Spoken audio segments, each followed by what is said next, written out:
Jésus, au nom de Jésus, Père, nous bénissons ton nom. Des projets, Seigneur, qui vont permettre de voir les personnes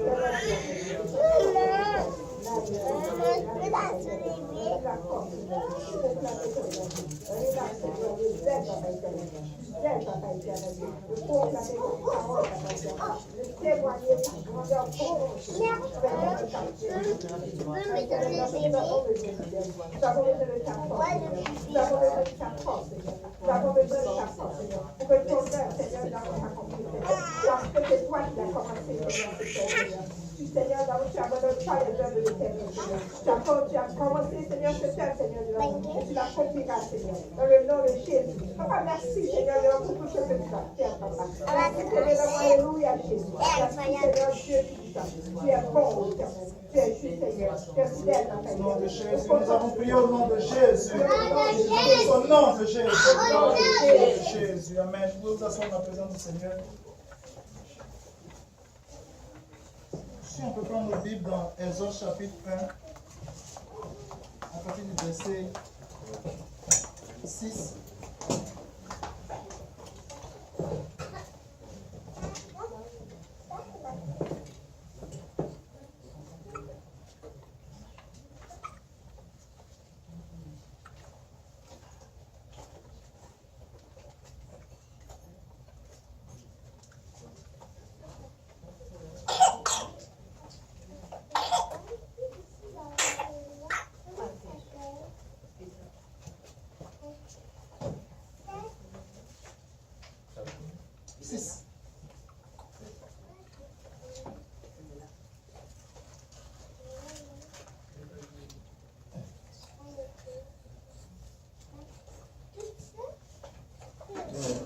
Amen.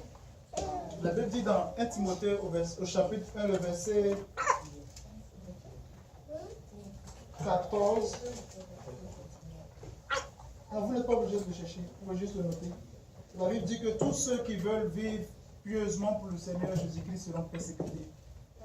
C'est ce que 1 Timothée nous dit. Et ce sont des choses qu'on peut vérifier et voir chaque jour de notre vie, simplement autour de nous ou même à la télévision. Comme hier, je suivais un peu l'actualité au Burkina Faso. Hier, une église a été visée encore et le pasteur est décédé. 5 fidèles. Quelqu'un a juste arrivé avec une bombe et puis bombe. Au Burkina Faso. En plus de Sri Lanka où on a eu presque 300 personnes qui sont décédées le jour de la Pâque. Et on peut comprendre que toutes ces personnes ont juste choisi d'être à l'église, de servir Dieu. Et ça fait partie de la persécution. Et en étudiant ces choses-là, j'ai voulu revenir un peu sur l'histoire du peuple d'Israël. Eux aussi ont vécu la persécution, la souffrance. Et on va essayer de voir tout cela au travers de la vie de Moïse. Dans Exode chapitre 1 au verset 6, la Bible dit: Joseph mourut ainsi que tous ses frères et toute cette génération-là. Les enfants d'Israël furent féconds et multiplièrent. Ils s'accrurent et devinrent de plus en plus puissants. Et le pays en fut rempli. Amen. On connaît tous presque tout le monde l'histoire du peuple d'Israël en Égypte. On sait comment ça s'est passé. Abraham, le fils de Jacob, s'est déplacé en Égypte. Joseph, il a été amené prisonnier. Et quand il est arrivé, de souffrance en souffrance, Dieu l'a élevé. Il est arrivé à un niveau où il est devenu le chef, pratiquement le vice-président du pays. Mais Joseph a vécu, il a eu des enfants, ses frères également, mais ils sont morts. Et dès qu'ils sont morts, la Bible en parle et dit qu'au verset 6 que toute la génération de Joseph est morte et par la suite les enfants d'Israël furent féconds, c'est-à-dire ceux qui sont restés. On peut se poser la question de savoir, ceux qui sont venus, quand Joseph venait, son attitude montrait qu'il connaissait Dieu, qu'il aimait Dieu. C'est ce qui a marqué tout le monde autour de lui et a fait la différence partout où il était. Ses frères qui sont venus aussi connaissaient Dieu. Mais la Bible dit que cette génération-là est partie. Celle qui vient, qu'est-ce qui prouve qu'elle va servir le Seigneur? Si nous regardons toute la Bible, tout est une question de génération. De ce que nous faisons aujourd'hui, de demain, qu'est-ce que les autres vont faire? Nous avons tous une grande responsabilité. C'est de nous assurer de transmettre à la génération qui va venir après nous les bonnes choses qu'il faut faire, la voie du Seigneur qu'il faut suivre. Ce n'est pas la responsabilité du monde, ni d'un pasteur, ni de qui que ce soit, mais c'est notre responsabilité à nous. si Joseph et sa famille n'avaient pas transmis tout ce qu'ils ont appris de leur père Jacob, d'Abraham, de tous les autres, à ceux qui suivaient, l'histoire du peuple d'Israël n'aurait pas été celle qu'elle a été aujourd'hui. Quand on continue ce verset, la Bible dit au verset 7, ce chapitre, chapitre 1, verset 7, les enfants d'Israël furent féconds et multiplièrent. Ils s'accrurent et devinrent de plus en plus puissants et le pays en fut rempli. Donc après Joseph, il y a eu encore beaucoup de personnes dans le pays. Donc on s'est devenu plus puissant. En analysant ce verset, je me suis dit, mais qu'est-ce qui s'est passé? Comment ils sont arrangés pour être plus puissants que ceux qui étaient là? C'est juste une promesse de l'Éternel qui s'accomplissait en fait envers chacun d'entre eux. Quand on retourne dans Genèse chapitre 13, Dieu s'adresse à Abraham et lui dit, tu seras béni, toutes les nations de la terre seront bénies en toi. Regarde les étoiles, compte-les, si tu arrives à les compter, c'est ainsi que seront tes enfants. Regarde le sable de la mer. Mais au moment où Dieu parlait à cet homme-là, il n'avait aucun enfant. Son corps était usé, comme nous le dit le Nouveau Testament. Aucune espérance. Sa femme et lui étaient tous deux âgés. Cette promesse ne s'est pas accomplie de leur vivant, mais elle s'est accomplie avec la génération qui a suivi. Tout est une question de génération. Parfois, nous attendons certaines promesses de l'Éternel. Elles ne vont pas peut-être s'accomplir de notre vivant, mais elles vont s'accomplir plus tard. Mais nous devons persévérer pour les voir s'accomplir plus tard. Abraham a reçu cette promesse de la part de l'Éternel. Il fallait qu'Abraham persévère pour voir la promesse s'accomplir. Il fallait qu'Abraham se connecte à cette promesse-là pour qu'elle s'accomplisse. Et c'est ce qu'Abraham a fait et elle s'est accomplie. Quand on retourne encore, on va encore plus loin, on se rend compte que ce n'est pas seulement une promesse que Dieu a fait à Abraham. C'est une promesse que Dieu a fait à l'homme tout entier. Genèse 1, 28, Dieu dit à l'homme, soyez féconds, multipliez-vous. Il y a beaucoup de promesses dans la Bible. Je vois tout le monde qui dit que je parle de multiplier. Gloire à Dieu. Il y a beaucoup de promesses en fait de Dieu dans la Bible. Et ce que j'ai compris au travers de ces promesses, c'est que le Seigneur peut avoir une promesse pour nous. Mais il faut comprendre cette promesse et se connecter à cette promesse-là pour la voir s'accomplir. Connecter à cette promesse, c'est-à-dire croire en cette promesse-là, avoir foi en elle et voir cette promesse s'accomplir dans notre vie. Amen. Je me rappelle, pour beaucoup de nous qui sommes ici, nous venons de familles, de tribus. Moi, dans ma tribu, par exemple, les Agba, les Baoulés, Agba, ça qui arrive. On nous appelle Agba, les Baoulés qui gâtent les médicaments. Nos parents avaient tellement souffert des colons, à l'époque, des colons français, qu'ils ont même enterré des gens vivants en disant, nos enfants n'iront jamais chez les Blancs. Parce que le Blanc nous a fait tellement mal. Mais nous sommes là aujourd'hui. Parce que ça a pris qu'à un moment, quelqu'un comprenne que le Seigneur a dit, vous allez dans d'autres pays, vous allez posséder d'autres pays, vous allez habiter des maisons que vous n'avez pas bâties, vous allez boire du jus du vin, de vigne que vous n'avez pas planté. Certaines personnes, avant nous, ont compris ces promesses-là, sont connectées à elles et ont prié. Et Dieu nous fait grâce aussi de comprendre et de prier pour rentrer dans les bénédictions que Dieu a prévues. Nous devons à un moment de notre vie nous arrêter et puis dire, Seigneur, je regarde ma vie, c'est complètement différent de tes promesses. Mais je veux croire en tes promesses, continuer. Même si elles ne s'accomplissent pas, qu'elles s'accomplissent dans la vie de mes enfants. Et prier jusqu'à ce que nous puissions entendre ou voir ces promesses s'accomplir. Amen. Au verset 8, la Bible dit, il se leva sur l'Égypte un nouveau roi qui n'avait point connu Joseph. Il dit à son peuple, voici les enfants d'Israël qui forment un peu plus nombreux et plus puissants que nous. Allons, montrons-nous habiles à son égard, empêchons qu'ils ne s'accroissent et que s'il survient une guerre, ils ne se joignent à nos ennemis pour nous combattre et sortir ensuite du pays. Donc toute cette génération est passée. Même la génération des pharaons est passée et un nouveau roi qui est venu, qui ne connaît pas Joseph, qui lui, ce n'est pas son affaire. Tout ce qu'il a remarqué, c'est que le peuple de Dieu est devenu plus nombreux. Et pour éviter en plus d'être plus nombreux, ils étaient encore plus puissants. Pour éviter qu'ils dominent sur eux, il dit, écoute, on va trouver une solution, on va se montrer plus habiles. Ça veut dire que le peuple de Dieu était plus intelligent. Ils étaient plus intelligents, leur esprit était plus avancé. Donc il fallait trouver un moyen plus habile pour pouvoir parvenir à les maîtriser. Et verset 11, il dit, et l'on établit sur lui des chefs de corvée afin de l'accabler de travaux. C'est ainsi qu'il bâtit les villes. Donc il commence à travailler plus dur. Les enfants d'Israël aussi ont souffert. Parfois, on peut regarder nos vies et puis voir que ça ne marche pas, c'est dur, ça ne fonctionne pas, on va de l'avant, on revient. Mais n'oublions pas une chose, les enfants d'Israël aussi ont souffert.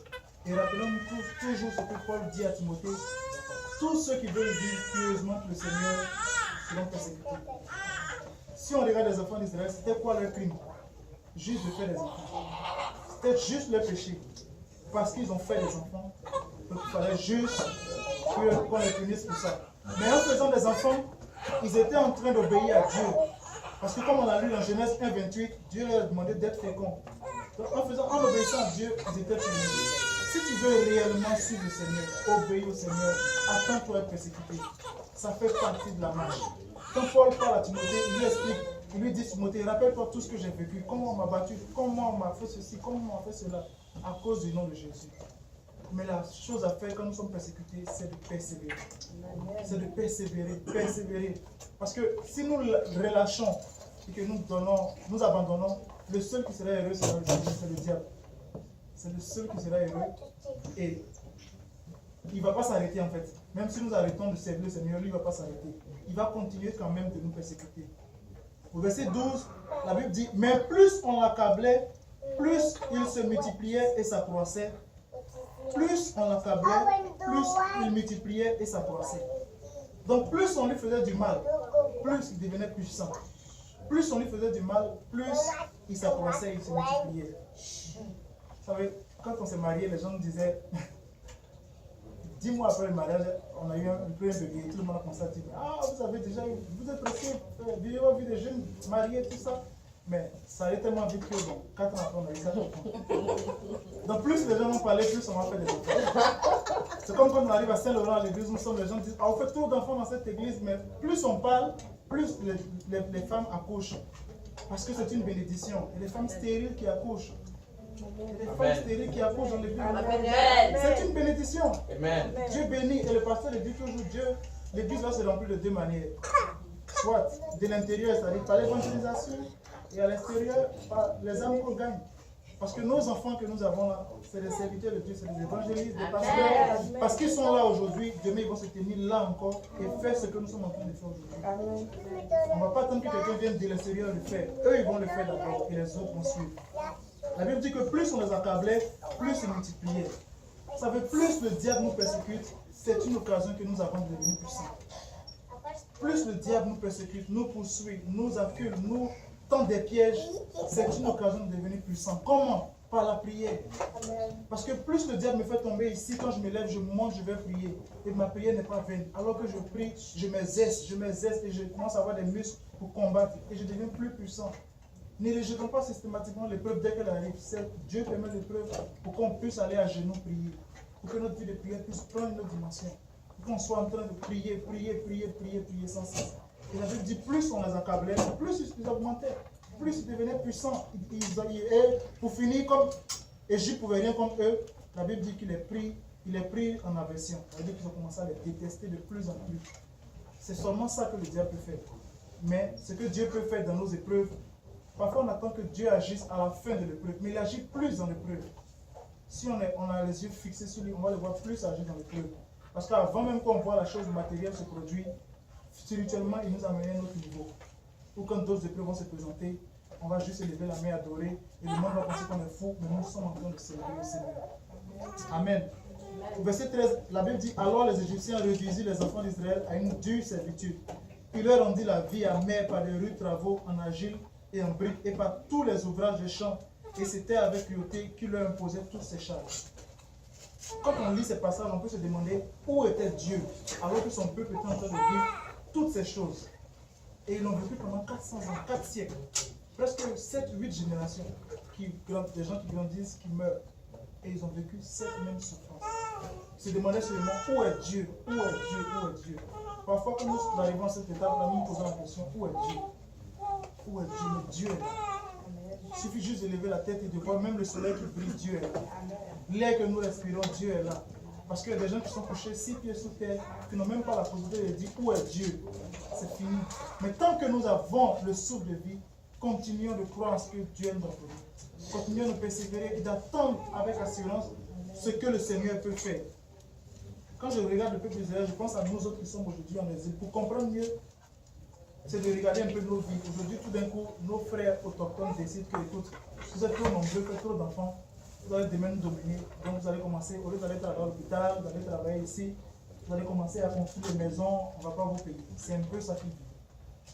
Et j'imagine que si nous vivons ça aujourd'hui, On va tous chercher un billet d'avion et puis retourner chez nous rapidement. Mais eux, ils n'avaient pas cette possibilité de retourner chez eux. Parce que c'était un peuple qui suivait Dieu. Dieu leur avait permis d'arriver là. Ils priaient et criaient à Dieu jusqu'à ce que Dieu leur montre une autre direction, un autre chemin. Nous pouvons être dans des situations parfois qui sont tellement compliquées.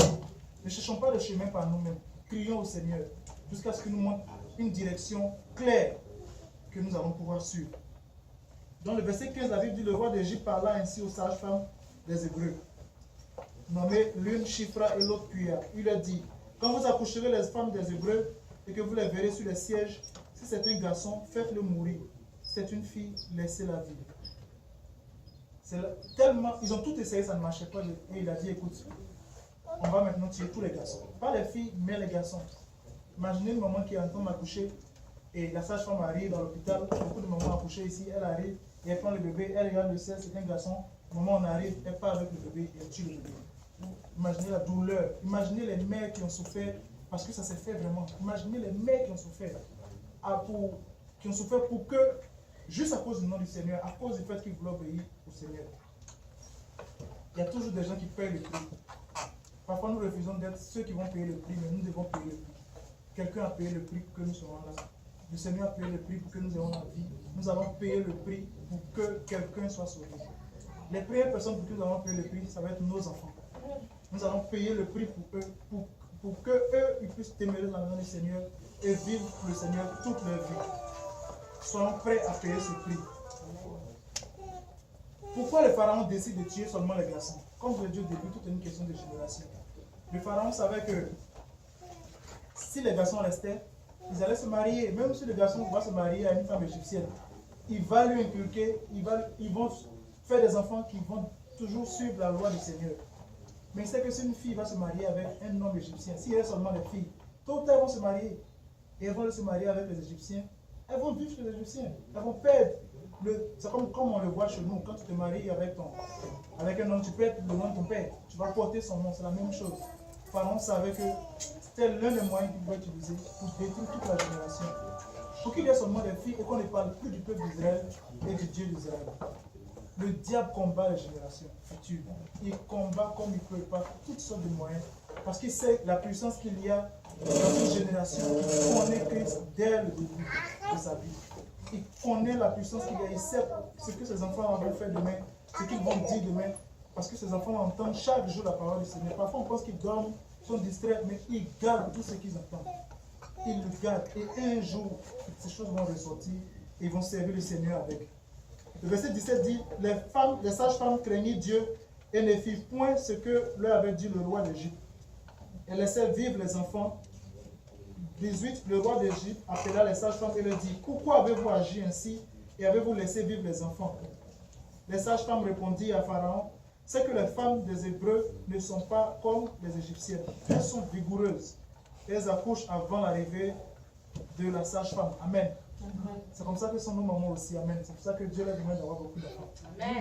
Les femmes des Hébreux sont vigoureuses. Elles accouchent avant même que la sage-femme arrive. C'est juste Dieu qui peut faire ça. C'est juste lui qui peut donner cette force à la femme d'accoucher toute seule avant même que la sage-femme arrive. Ce que le pharaon a dit, c'est que vous arrivez pendant qu'elle est assise, que ça peut accoucher quand l'enfant sort, vous le tuez. Mais elle arrive, l'enfant est déjà né.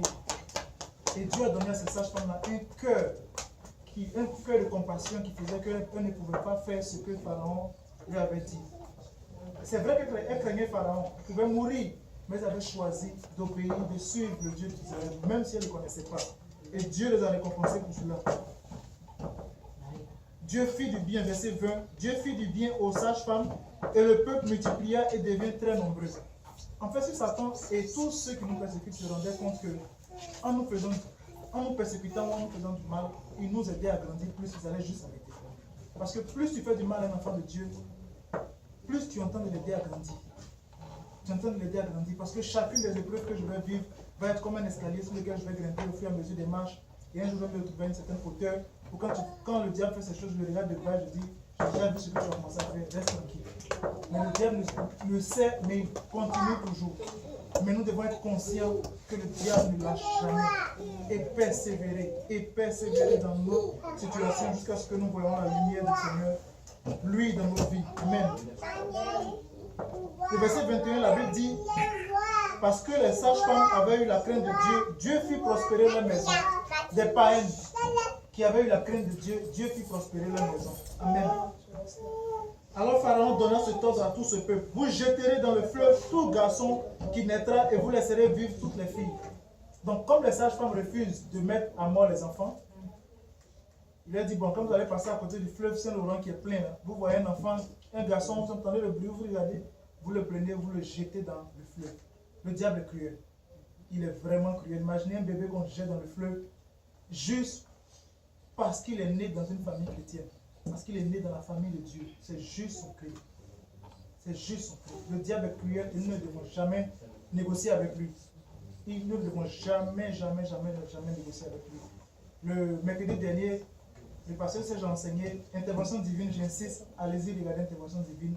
C'est un puissant message. Le pasteur Serge a parlé de sans chérib dans 2 Rois 14, 18. C'était le roi de Syrie qui a attaqué, comment on appelle ça, qui a attaqué Israël. Et le roi d'Israël, quand il a vu qu'il est arrivé, lui dit, il arrive, il lui dit, écoute, voici mon armée, je vais détruire tout Israël, je paraphrase. Il lui dit, si tu ne veux pas que je détruise Israël, donne-moi telle chose. Et le roi d'Israël court et rentre dans la maison du Seigneur. Au lieu de se mettre à genoux, de commencer à adorer, de crier au Seigneur, Seigneur, voici ma situation, le roi d'Israël va enlever toutes les lames d'or qui sont sur les portes de la maison du Seigneur et il vient l'offrir à Sangéré. On ne négocie jamais avec le diable. La Bible appelle le malin, le rusé, il va toujours te faire mal. Il va toujours te faire mal. Ça vaut toujours la peine d'entrer dans la maison du Seigneur et de crier au Seigneur. Même si je ressens que je n'ai pas ma réponse, au moins j'aurais crié au Seigneur. Quand il a remis toutes ces choses au roi, la Bible dit qu'il est revenu avec une armée plus puissante. Malgré qu'il a reçu ça, il est revenu avec une armée plus puissante pour faire la guerre. Et le roi a compris finalement que ça s'est réaligné. Il a dû retourner dans la maison du Seigneur, déchirer ses vêtements. Et c'est là que Dieu a semé la confusion dans le pays de Syrie. Crions simplement à l'Éternel dans nos situations. Parfois, on a l'impression que Dieu ne nous entend pas, mais Dieu entend. La Bible dit que Dieu entend. Ses oreilles ne sont pas sourdes à nos prières. Dieu entend.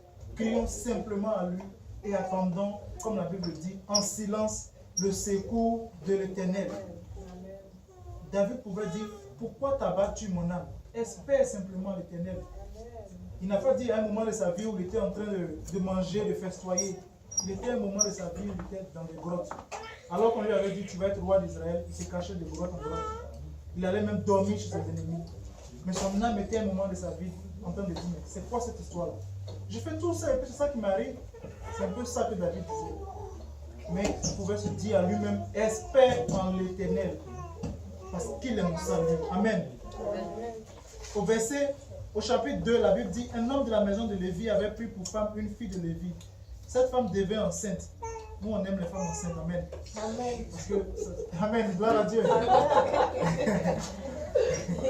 Amen. Et elle vit qu'il était beau. Et elle le cacha pendant 3 mois. Donc, une femme de la maison de Lévi accouche. Et elle voit son bébé. J'aurais fait la même chose à sa place. Mon fils né, il est tellement beau. Allez l'offrir pour qu'on le jette dans le fleuve. Un bébé qui n'a jamais appris à nager, mourir dans le fleuve, peut-être dévoré par les caïmans ou tous ces animaux qui sont dans... Non. Elle a préféré garder son bébé. Elle a caché pendant 3 mois. Ne pouvant plus le cacher, parce qu'à partir de 3 mois, on sait comment les enfants commencent à pleurer. La voix devient plus... Ne pouvant... Et le pharaon avait donné l'ordre maintenant, pas aux sages-femmes, mais à tout le monde. Tu marches dans la rue, tu entends la voix d'un bébé, tu rentres, c'est quoi, garçon? Donne-moi. Donc, ne pouvant plus le cacher, elle prit une caisse de jonc qu'elle enduisit de bitume et de poids. Elle y mit l'enfant et le déposa parmi les roseaux sur le bord du fleuve. Simplement, ce verset m'a tellement fait réfléchir. Comment cette femme a su qu'il fallait mettre du bitume, il fallait mettre du poids, il fallait utiliser ces choses-là pour que le bébé flotte sur l'eau? C'est des choses qui permettent de flotter. Et Dieu lui a donné cette sagesse-là de mettre ces choses, de poser l'enfant sur l'eau. Et la Bible dit, la sœur de l'enfant se tient à quelques distances pour savoir ce qui lui arriverait. Donc sa grande sœur se cache et elle regarde l'enfant. Elle regarde l'enfant sur l'eau. Imaginez ce petit enfant dans l'eau, sur l'eau en train de partir au gré du vent. En tout cas, je sais que les mamans déjà elles sont... Imaginez la maman qui n'a même pas la force d'aller se cacher et regarder son enfant. Parce que c'est dit, à tout moment, il peut mourir et je ne veux même pas le voir se noyer. C'est sa fille qu'elle envoie, sa fille qui part se cacher et regarder ce qui va arriver. Le verset 5, la Bible dit, la fille de Pharaon descendit au fleuve pour se baigner et ses compagnes se promenaient le long du fleuve. Elle aperçut la caisse au milieu des roseaux et elle envoya sa servante pour la prendre. Elle l'ouvrit et vit l'enfant. C'était un petit garçon qui pleurait. Elle en eut pitié et elle dit, c'est un enfant des Hébreux. La fille du Pharaon, c'était Pharaon. Donc quand Pharaon dit on doit tuer, on tue. Mais il y a une chose que Pharaon avait fait. Il avait déclaré que le fleuve allait être, mais au lieu que ce soit les sages-femmes, c'est le fleuve qui allait être maintenant le cimetière, la tombe de tous les enfants juifs. Et parfois c'est la même chose que nous vivons. Le diable peut décider que c'est la maladie, c'est telle situation, c'est ceci, c'est cela. Mais sachant que Dieu va toujours utiliser ce que le diable veut utiliser pour nous faire du mal, va le retourner contre lui-même. Que nous ayons la victoire. C'est sur le fleuve que Moïse devait mourir, mais c'est sur le fleuve que Moïse a été sauvé.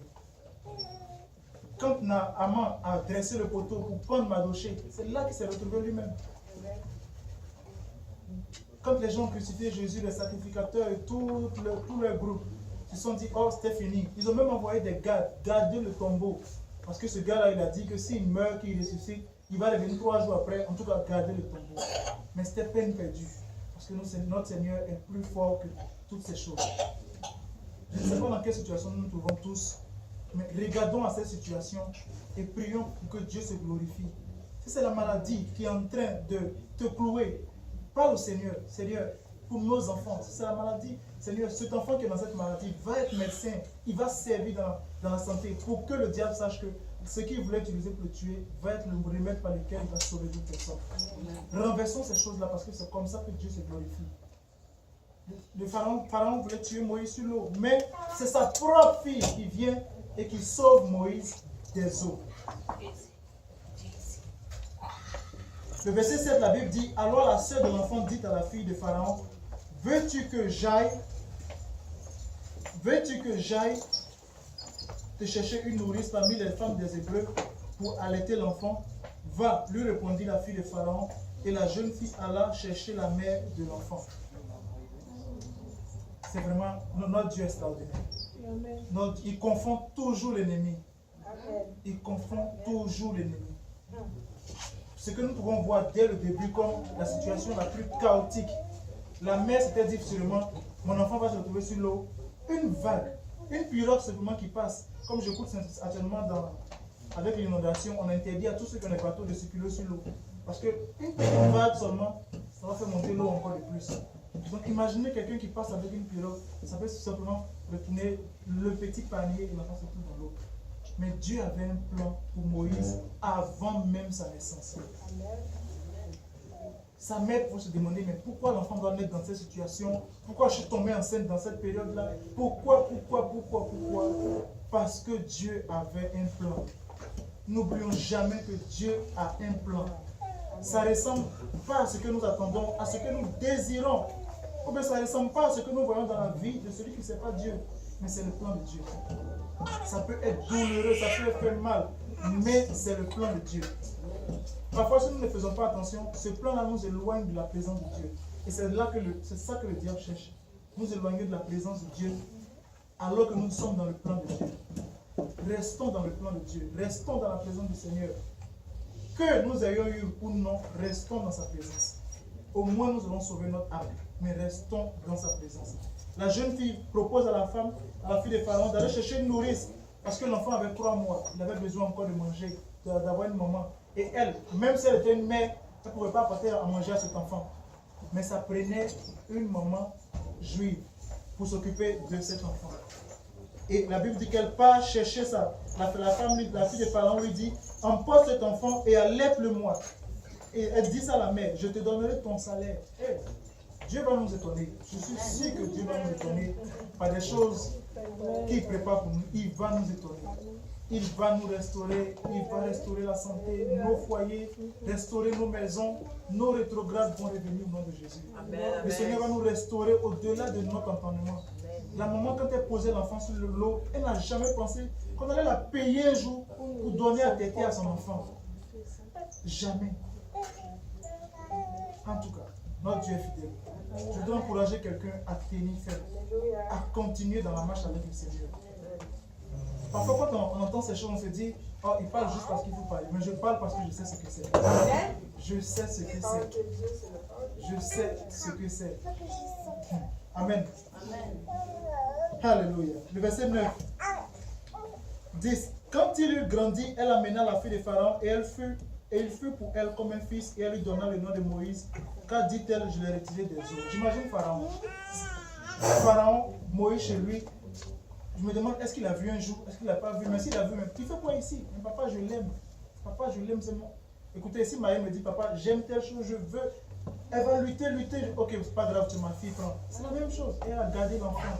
Et Moïse a grandi dans la maison de ses ennemis. Ça me fait penser un peu à Joseph. Tout ce que Joseph a eu comme trésor. Si Joseph a touché des millions de dollars, s'il a mangé du caviar, ça n'a pas été chez son père, ça a été dans la maison de ses ennemis. Ça a été chez Potiphar, là où il était en esclavage, où il était le chef des esclaves, c'est là qu'il mangeait bien. La Bible dit qu'il gérait tous les biens de Potiphar. Ça, la Bible dit tout, c'est tout. Argent, tout. Donc s'il n'avait jamais touché les millions, c'est chez ses ennemis qu'il a touché. Il a été premier ministre dans un pays étranger. C'est comme j'arrive ici et je deviens premier ministre. Amen. Écoute, amen. Écoute, les 15-20 dollars, c'est fini. On va parler de 300, 400 000, 500 000 dollars. Tu vas signer les contrats. Ok, de cette année-là, je décide que toutes les mamans qui vont avoir un enfant de plus, 200 dollars. Écoute, non, on est pas enceinte. Amen. Pour juste dire que Dieu a un plan pour nous et il fait ce qu'il veut. Il peut tellement confondre nos ennemis qu'il peut nous amener à prendre leur place. Mardochée était à la porte, simplement, et tout le monde rentrait à la porte du palais. Mais il s'est retrouvé où? Esther n'était même pas connue dans le pays. Si tu regardes sur WhatsApp, Facebook, à cette époque-là, on ne la connaissait même pas. Elle est devenue la reine d'un puissant et grand pays de 127 provinces. Dieu peut faire au-delà de ce que nous pensons et ce que nous imaginons. Le diable va toujours venir nous distraire par des petits moyens, par des petits chemins détournés, juste pour qu'on se loigne de ce que Dieu veut faire. Mais restons fidèles. Restons fidèles jusqu'au bout. Moïse a grandi dans la maison de Pharaon. On peut se dire, mais il a grandi dans la maison de Pharaon. Comment il a entendu parler de Dieu? Comment après il sort et il défend son frère? Comment il a appris tout ça? La Bible dit qu'il a juste été sévré. C'est quand il a été sévré qu'elle l'a emmené chez la fille de Pharaon. Mais je suis sûr d'une seule chose que les Hébreux font, que les Juifs font, c'est écoute Israël, Deutéronome 6, Éternel notre Dieu est le seul éternel. Je suis sûr que cette femme, alors qu'elle donnait à téter à cet enfant, lui disait, tu es juif, tu es hébreu, tu as un seul Dieu qui s'appelle Jéhovah, tu es comme si. Écoute, elle lui a enseigné toutes ses valeurs. C'est pas chez Pharaon qu'il a appris ces choses. Chez Pharaon, on ne pouvait pas lui enseigner que tu es le Dieu des Hébreux, fait ceci, fait cela. Parce que la Bible dit que le seul jour où il est sorti, et qu'il a vu son peuple en train de souffrir, et que quelqu'un se battait avec ses frères, il a tué l'autre, il a défendu son frère. Qui lui a appris d'où il venait. Nous avons un grand travail à faire avec la génération future. Nous avons un gros travail à faire. Ne pensons pas que ce que nous faisons déjà est vain. Continuons de le faire. Tout doucement, et Dieu va le faire. Ce soir, ce que nous devons retenir de toutes ces choses, c'est que Dieu a un plan. Dieu a un plan pour nous. Et nous sommes tous précieux aux yeux de Dieu. Précieux et précieuses aux yeux de Dieu. Notre problème, c'est que au fur et à mesure que Dieu nous envoie à une autre étape de notre vie, on veut avoir de nouvelles choses, c'est bon. Mais parfois, rappelons-nous ce que Dieu a déjà fait. Rappelons-nous combien de fois, pour certains, on a été secoués dans un avion, on pensait que c'était fini, mais nous sommes là. Combien de fois on a été dans des tonneaux, mais nous sommes là. Combien de fois nous avons été dans des situations où on se disait, c'est fini, ça y est, mais nous sommes là. Rappelons-nous de ce que Dieu a déjà fait. Comment il nous a bénis jusqu'ici. Il y a 18 000 personnes actuellement qui ont leur dossier d'immigration qui est bloqué. Parce qu'à cause d'une seule décision, une seule signature, c'est bloqué. Mais Dieu a permis que parmi des milliers de personnes, nous soyons là aujourd'hui, profitant de ce pays, des allocations, des avantages, de quoi que ce soit. Bénissons le Seigneur pour cela. Ne nous laissons pas distraire par les situations qui arrivent à gauche et à droite. Parce que le Seigneur est au contrôle. Le Seigneur est au contrôle et il a un plan pour nous. N'oublions jamais ceci parce que le diable va toujours essayer de nous faire croire que Dieu n'a pas un plan pour nous. Dieu a un plan pour nous. En terminant, je vais lire 1 Timothée chapitre 4 que nous avons lu au début. Le chapitre 1, pardon.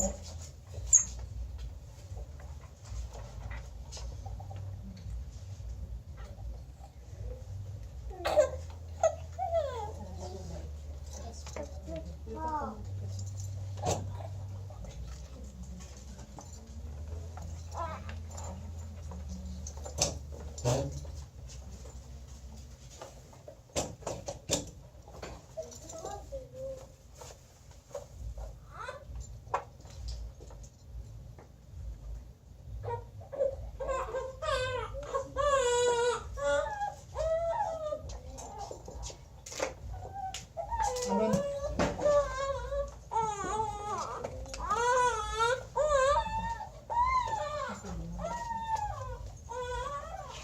C'est 2 Timothée, pardon, 2 Timothée chapitre 1. On va lire à partir du verset 12.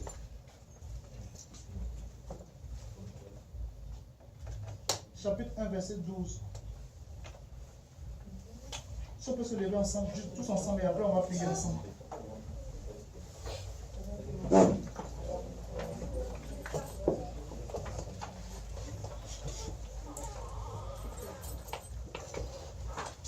Timothée chapitre 2 Timothée chapitre 1, le verset 12, la Bible dit: et c'est à cause de cela que je souffre ces choses.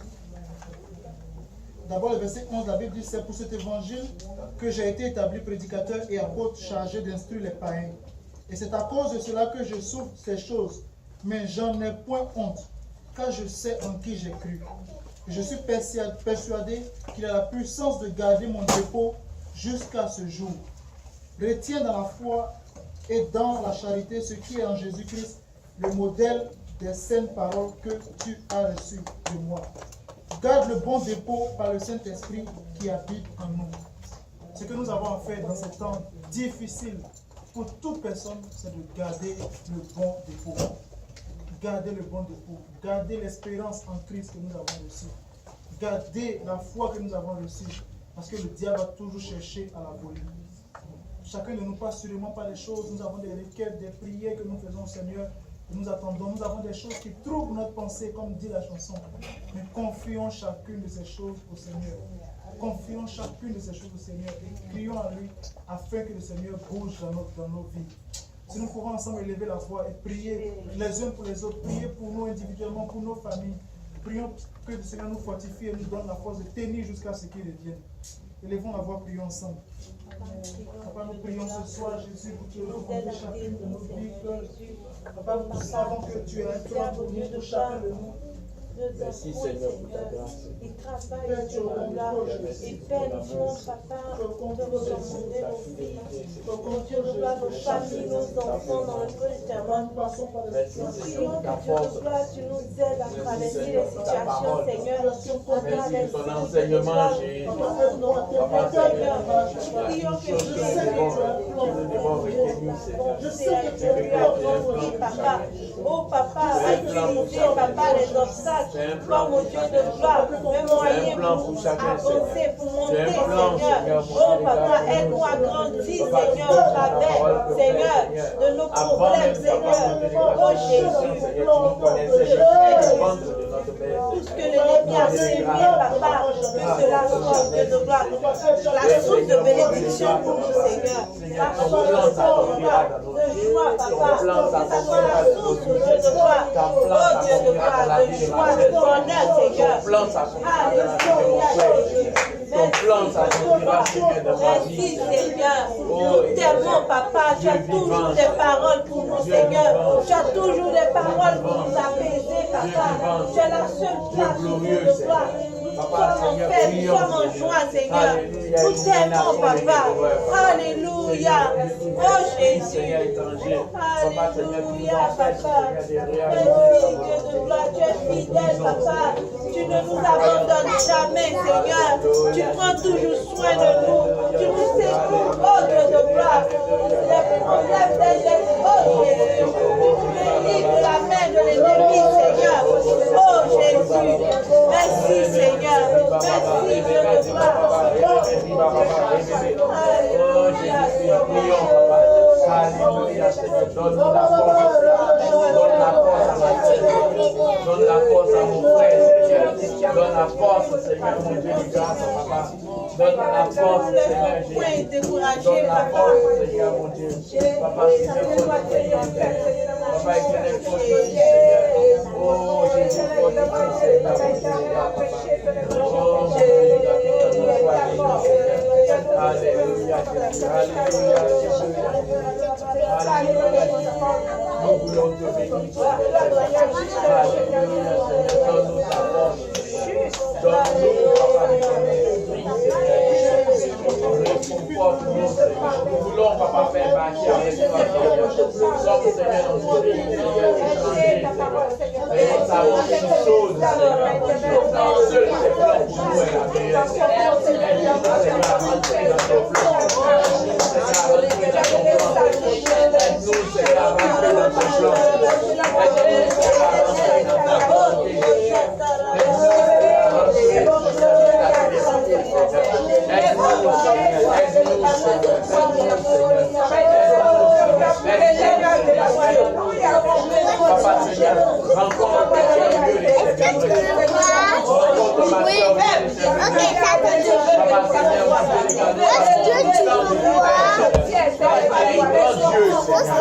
Seigneur, mon Dieu, tu veux voir, et moi,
Vous savez, l'un des endroits où le diable attaque les générations futures sont les foyers. Donc on puisse prier vraiment pour les familles de cette église, prier pour les foyers, prions pour nos maisons, parce que le diable attaque énormément. Élevons la voix, prions 2 à 2, prions ensemble au nom de Jésus. Élevons la voix, Jésus. Au nom de Jésus. Prions, Seigneur. Au nom de Jésus, papa, je prie. Papa, continue dans chaque famille, Papa. Papa, je prie pour ta servante, papa.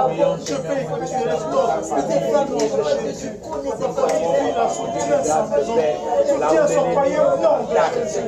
Soutiens sa maison au nom de Jésus. Là où l'ennemi, Seigneur. Papa, que toutes choses soient restaurées, sa vie de prière, papa, son foyer soit restauré, papa. Ton plan pour elle, papa, que son cœur soit prise. Au nom de Jésus. Papa, je prie pour sa fille, je prie pour sa mère, pour sa soeur. Papa, restaure toute la famille. Au nom de Jésus, papa. Redonne-lui de l'espoir, redonne-lui la force, redonne-lui le sourire. Au nom de Jésus. Papa, montre-lui une direction, qu'elle va suivre, papa. Au nom de Jésus. Papa, saisis son cœur, papa. Vive par toi. Que tes plans pour sa vie s'accomplissent. Au nom de Jésus, papa. Lève-toi pour sa vie. Ouvre-la, papa. Je pleure le sang de Jésus. Le sang de Jésus. Le sang de Jésus. Le sang de Jésus. Le sang de Jésus.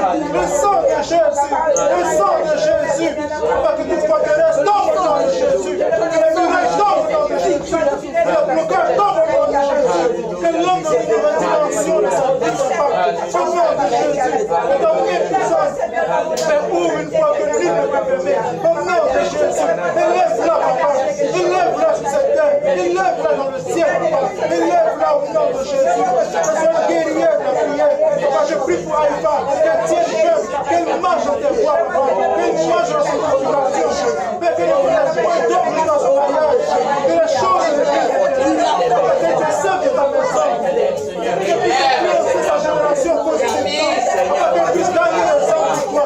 Papa, alors que tu le sais, prépare la mariée. Prépare le travail dans sa cessée. Au nom de Jésus. Que sa famille soit forte. Au nom de Jésus. Je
Merci Seigneur d'amour que tu nous donnes, Papa éternel. Merci Jésus. La Bible dit dans Ézéchiel, le verset 18, chapitre 18, au verset 25, vous dites la voix du Seigneur n'est pas droite.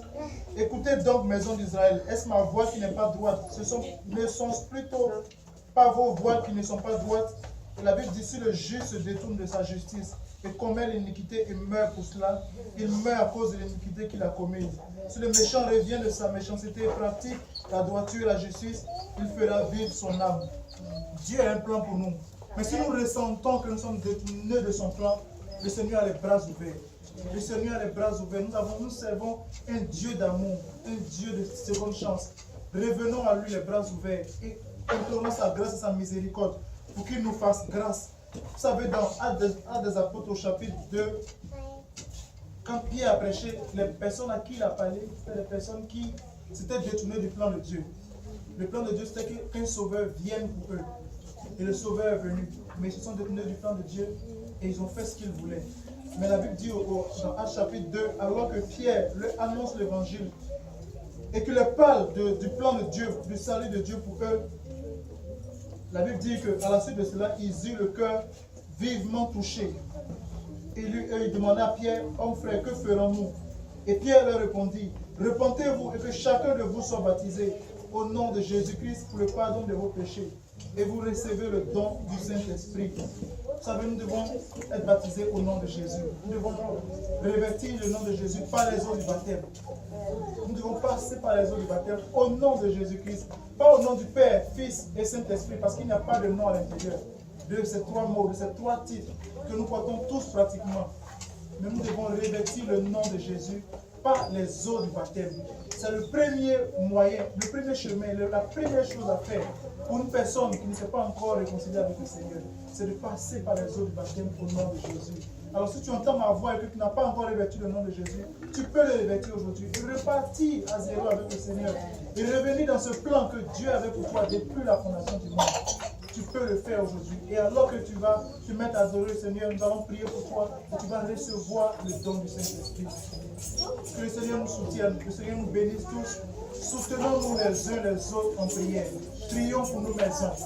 Prions pour nos maisons. Personne d'entre nous ne se réjouira si la maison d'un autre éclate. Prions pour que nos maisons tiennent ferme. Parce que l'église de Dieu, ce sont les maisons, ce sont les familles. Que le Seigneur nous bénisse. Nous pouvons tous acclamer le Seigneur.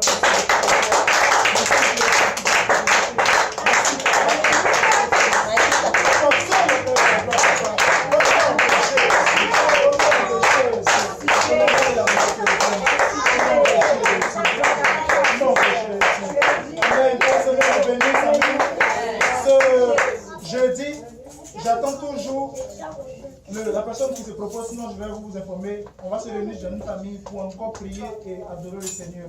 Amen. Il y a la soeur qui est arrivée, je n'ai pas demandé son nom. Can I have your name, please?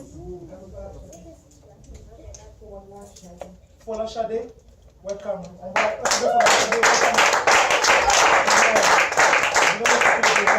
bienvenue au milieu de nous. I will speak with you soon, okay? Thank you. Ok, maintenant, on va passer à notre petit partage. Que le Seigneur vous bénisse. Merci. Alléluia. Merci beaucoup. Amen.